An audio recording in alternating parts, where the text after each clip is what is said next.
Hi everybody, how are you doing? I thought I'd film a message today based on something that I find super interesting. And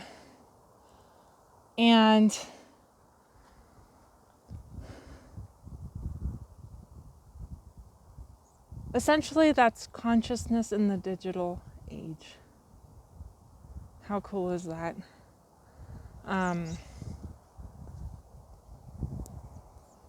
So many of us, especially if you're a millennial like me, physically speaking, obviously, in terms of the relative sense of time, because what we are, all of us, is eternal presence, timelessness. But anyhow, this generation, this relative sense of time is heavily engaging with itself. Consciousness is heavily engaging with itself through digital measures. That's how you and I are connecting right now. That's how a lot of us make our money, our livelihood. It's how most of us shape our mind. It's how we entertain ourselves, how we decide what we want. It plays such an instrumental role in the shaping of our personality and of our life choices that it's important, I think, to tie it in to some of these topics that we explore here on Spiritual Shifts. And as some of you know, based on some of the content I've been putting out, what I find really interesting is trauma. And the reason I find it so interesting is because prior to an awakening, trauma here was very unconscious, and it was arising in the form of, in an unconscious primal way. So as awareness began to include the different levels of, this individual, this personality structure, this persona, it began to expose various aspects of that limited I, or that sense of separation. What it also has done, which has been a great surprise to me, is it's began, again, I've mentioned this also recently, it's began to expose collective traumas. This land that I hike on, that you guys share with me, this is native land. Everywhere I go here, there's either ruins or petroglyphs or pottery shards or some aspect of a past that's breaking forward and trying to shine through. Most people that come out here to this region come out to recreate. They go ATVing, they go hiking, some people are river rafting here, all kinds of different things they do. Most of them are actually, I would say, probably going to the Grand Canyon, but nonetheless, there's this hauntingly present past that shines forth, and the stories of that past that have become myths in a way, and the ideas of that past, the thinking patterns of that past of the natives. There's actually ruins right in that big huge butte behind me that not many people know about.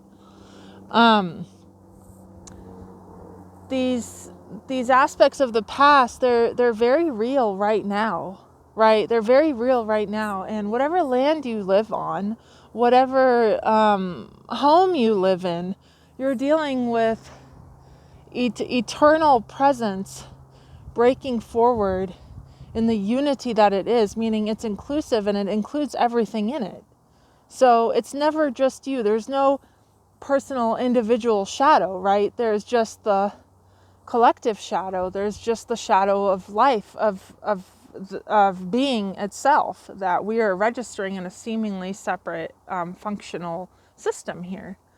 So how does this make contact with the digital age? Well, the digital age has two sides to it, just like everything. It has that beautiful side that's allowing us to have this conversation now, to see each other, to meet each other in different parts of the world all over the place. It's allowing us to share our love with each other. It's allowing us to share consciousness. Different levels of consciousness arise here, right?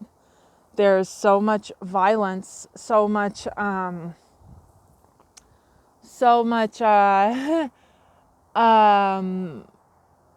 re-traumatization going on with the continual exposure of the news streams that we're getting. And the rate at which we're processing this trauma that we're being exposed to is so fast that most of us aren't getting the space that we need with our busy day-to-day lives to actually digest, metabolize, and integrate some of the imagery that we're seeing. Imagery of war, imagery of rape, imagery of school shootings, imagery of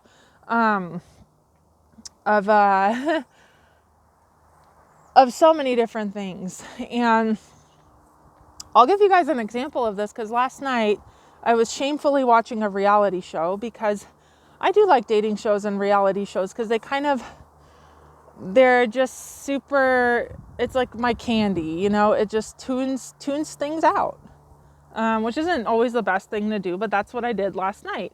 And in the show, you know, there was they have the couples dating, and then they bring in new individuals that are super attractive and sexy. And then the couples that are solid end up, you know, abandoning the partner and going with the hotter person or the more attractive, charismatic person.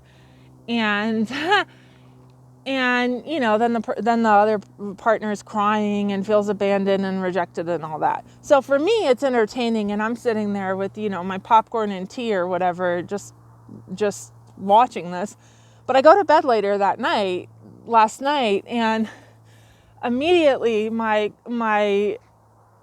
consciousness starts to go back to, you know, some random period in my life, like that I'd totally forgotten about. Actually in Nicaragua, at this community that I lived in for a week with my boyfriend. And I remember having an extreme bout of jealousy at that time. This was about maybe 7 years ago, where he was talking to some girl, and it just ruined my whole trip, you know, because all these abandonment issues came up, and obviously she was super pretty, blah, blah. Anyway, so I'm falling asleep last night, totally not making the connection. Like, why is this material coming up? And then, of course, there it went. There was that space. There was that light. There was that awareness touching it, integrating it, bringing it home, and that unity. So that's just one example of how consciousness, how alive, and how in contact it is with everything around us that we're exposing ourselves to. And when you're dealing with an awake person, meaning somebody who is conscious and who is so sensitive that everything that comes into their field is registered consciously, when you're dealing with an awareness like that, you're dealing with a very potent chamber of alchemy, a container in which all things that come into it and come into contact with it are looking for integration and are looking to come home. So in one way, yeah, we should all probably just minimize our time online because it is so extremely traumatizing. But in another way, it's kind of impossible. Like, I can't tell you how many times I've been like, well, I should just get rid of my smartphone so I'm not like scrolling Tumblr or doing whatever. And then it's like, well, but I film on there, but my mom calls on there, you know, but I deal with clients on there on the go, and like it's so efficient and it's so helpful and all that. But the other end of that is that we have to be, I'm not saying shut yourself off from the dark that's on the web, because in a way, the more you're exposed to, the more you live through, and the more you experience, the more of the shadow that you're processing. And we are each responsible in our own unique and individual way for the collective shadow, for all this material that's getting exposed right now. And I think it exponentially started coming out after the pandemic. I think that was a huge opening for the collective shadow. Yeah, so I'm going to just leave it at that, because I think there's a lot going on in this message. And I hope you enjoyed it. It's something I'm super interested in. I would love to hear your thoughts about it or how it's impacting you. But sending you so much love wherever you are. Bye-bye.